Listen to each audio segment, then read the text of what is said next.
ಕರ್ಮ ಭಾಗ 2. ಚಿತ್ರಗುಪ್ತರು ಹಾಗೂ ಯಮಧರ್ಮರಾಯರು ಯೋಚನೆ ಮಾಡ್ತಾ ಇರ್ತಾರೆ.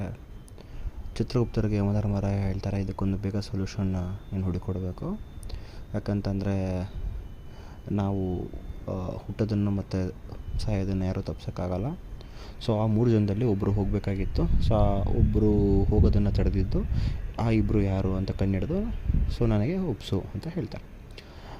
ಸೊ ಚಿತ್ರಗುಪ್ತರು ತುಂಬ ತಲೆ ಕೆಡಿಸ್ಕೊಂಡು ಯೋಚನೆ ಮಾಡ್ತಾ ಇರ್ತಾರೆ, ಏನು ಮಾಡೋದು ಈ ಒಂದು ಸಮಸ್ಯೆಗೆ ಪರಿಹಾರ ಅಂತ ಹೇಳ್ತಾ ಇರ್ತಾರೆ. ಸೊ ಅದೇ ಟೈಮಲ್ಲಿ ನಾರದ ಮುನಿಗಳು ಬರ್ತಾರೆ.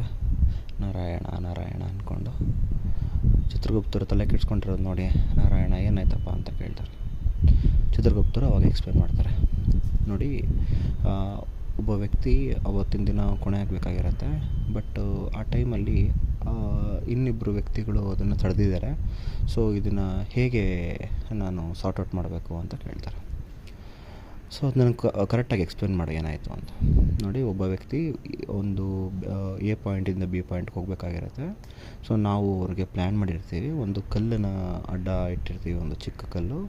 ಸೊ ಆ ಕಲ್ಲನ್ನ ಸ್ಪೀಡಿಂದ ಹೋಗೋ ಟೈಮಲ್ಲಿ ಸ್ವಲ್ಪ ಸ್ಕಿಡ್ಡಾಗಿ ಅವನು ಬಿದ್ದು ಅವನು ಪ್ರಾಣ ಕಳ್ಕೊಬೇಕಾಗತ್ತೆ. ಸೊ ಒಂದು ಕೊನೆ ದಿನ ಆಗಿರುತ್ತೆ.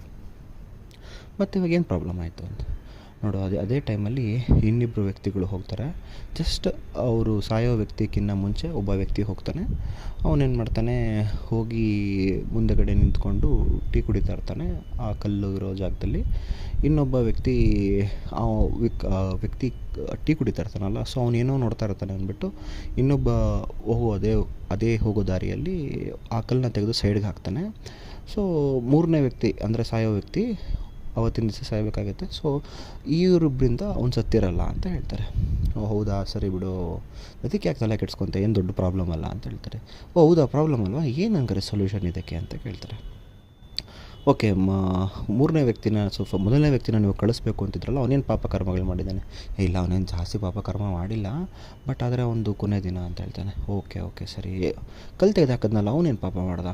ಅವನು ಆ್ಯಕ್ಚುಲಿ ಪಾಪ ಮಾಡಿದ್ದಾನೆ, ಬಟ್ ಅವನು ಒಳ್ಳೆ ಕೆಲಸನೇ ಮಾಡಿದ್ದಾನೆ, ಕಲ್ಲನ್ನ ಸೈಡಿಗೆ ಇಟ್ಟಿದ್ದು. ಸೊ ಅದಂತೂ ಸಹಾಯ ಆದಂಗೆ ಆಗುತ್ತೆ. ಓಕೆ, 3ನೇ ವ್ಯಕ್ತಿ ಏನು ಮಾಡ್ತಾ ಇದ್ದಾನೆ? 3ನೇ ವ್ಯಕ್ತಿ ಅವೆರಡೂ ಆಗೋದನ್ನು ನೋಡ್ತಾ ಇದ್ದ ಅಷ್ಟೇ. ಸೊ ಅವನನ್ನು ಒಳಗಡೆ ಹಾಕಿ, ಪಾಪ ಅವನು ಪುಣ್ಯ ಮಾಡಲಿಲ್ಲ, ಆಗೋದನ್ನು ತಡಿಲಿಲ್ಲ. ಸೊ ಅವನು ನೋಡ್ತಾ ಇದ್ದಾನೆ. ಸೊ ಅವನ್ನ ನಾವು ಹೊರಗಡೆ ಹಾಕಿದ್ರೆ, ಅಂದರೆ ಅವನನ್ನು ಅವತ್ತಿನ ದಿನ ಲಾಸ್ಟ್ ಮಾಡಿದ್ರೆ ತುಂಬ ಒಳ್ಳೇದಲ್ವಾ ಅಂತ ಹೇಳಿ ನೋಡೋ ವ್ಯಕ್ತಿನ ಒಳಗಡೆ ಅವತ್ತಿನ ದಿನ ಲಾಸ್ಟ್ ಮಾಡ್ತಾರೆ. ಇನ್ನಿಬ್ಬರಿಗೆ ಬದುಕುವಂಥ ಚಾನ್ಸ್ ಸಿಗುತ್ತೆ. ಧನ್ಯವಾದಗಳು.